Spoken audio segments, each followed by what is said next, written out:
It's a really weird situation we're in right now. I mean, think about it. You can find a doctor anywhere online. Social media, websites, those new telehealth apps, they're everywhere. But at the same time, has it ever been harder to figure out who you can actually trust? It's this strange contradiction, what we're calling the doctor's digital paradox. And we're going to break down how it all works. So it boils down to this really simple question, right? How do you know your online doctor is the real deal? But, well, the answer is anything but simple. I mean, you're scrolling through Instagram or a website and you just see this endless sea of smiling faces, all in those crisp white lab coats. How in the world can you be sure you're looking at a genuinely qualified professional and not just, a really clever imitation? And that right there is the heart of the paradox. On one side, we've got more access to doctors than ever before in history. But on the other, the very platforms giving us that access, they make it almost impossible to tell the real experts from the fakes. It's this digital trap, and honestly, it affects every single one of us. Okay, so to really get a handle on this, let's dive into maybe the most extreme example out there, the world of aesthetic medicine. People call it the Wild West for a reason. It's this digital frontier where, honestly, there are very few rules, and the risks, well, they can be pretty high. And here's where it all starts. And honestly, this might surprise you. Get this. Unlike, say, a cardiologist or an oncologist, there's no official university specialization for aesthetic medicine. It's a total regulatory gray area. And that means, in theory, any doctor can decide to practice it. You can see how that would open the floodgates to a really, really confusing market. So in this wide-open market, you basically end up with three types of people all fighting for your business. First, you've got the genuinely competent, highly trained professionals. Then you have generalist doctors who are, well, they're kind of just improvising.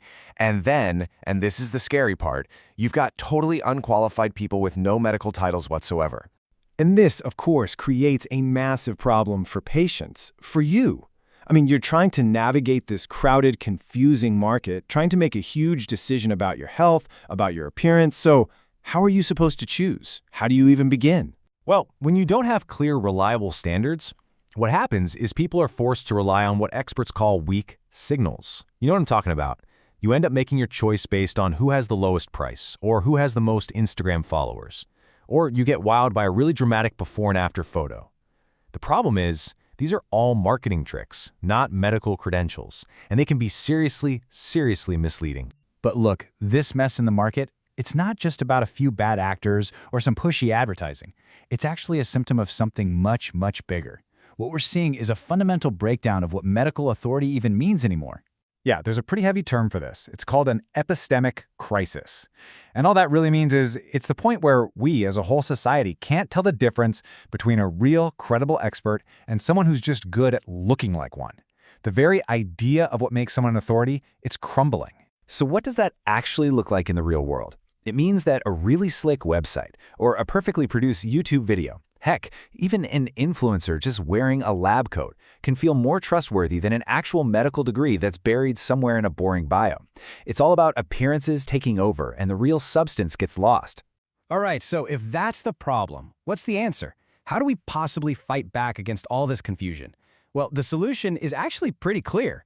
It's about creating a system of really solid, verifiable digital certification. Think of it like a digital shield, protecting both patients and the real legitimate doctors. And a strong certification system like this, it protects everyone in a few really crucial ways. First off, it actually verifies a doctor's degree and their specialization. Then it confirms that their professional identity is legit, that they are who they say they are. That right there builds a secure foundation for trust with a patient. And on top of all that, it helps defend against all the junk out there, the fake profiles, people stealing photos, even deepfakes. But I want to be really clear, this is way more than just a techie cybersecurity fix. This is about restoring trust. It's about restoring legitimacy. It's about defending the very concept of expertise in this wild online world where anyone can pretend to be anything. Now, I get it. You can probably imagine some doctors hearing this and being a little skeptical, right? They might think, oh great, another marketing tool I have to worry about. But the key is to completely reframe it. This isn't about marketing, it's about protection. It's a new kind of responsibility for the entire medical community. And you hear this argument all the time. And you know what? It's a totally valid point. These dedicated professionals say, look, medicine is done in the clinic, not on social media. And they are absolutely 100% right about that. But here's the thing. The world has changed. Even though the real work happens in the clinic, the patient's journey doesn't start there anymore. The very first visit a patient makes is to a doctor's homepage. The first contact they have is probably a DM or a chat message. The internet is now the front door to the clinic, whether we like it or not. And that reality means we need a huge shift in how we think about this. A digital verification, it isn't just some shiny marketing badge for a doctor to show off. No, it's a protective barrier. It's a wall that shields patients from getting hurt and protects the real qualified doctors from getting lost in a sea of imposters. You know, there's a quote from Sergio Darpa that just hits the nail on the head here. He said, "Truth is not presumed. It must be demonstrated, communicated, certified." And that's it, isn't it? In this online world, you can't just assume someone is an expert anymore. It has to be proven. So I want to leave you with this one question. The next time you're online searching for a doctor, or you see some medical expert pop up on your feed, just stop for a second and ask yourself, how do I really know I can trust this person? Because finding the answer to that question, well, it's more critical now than it has ever been.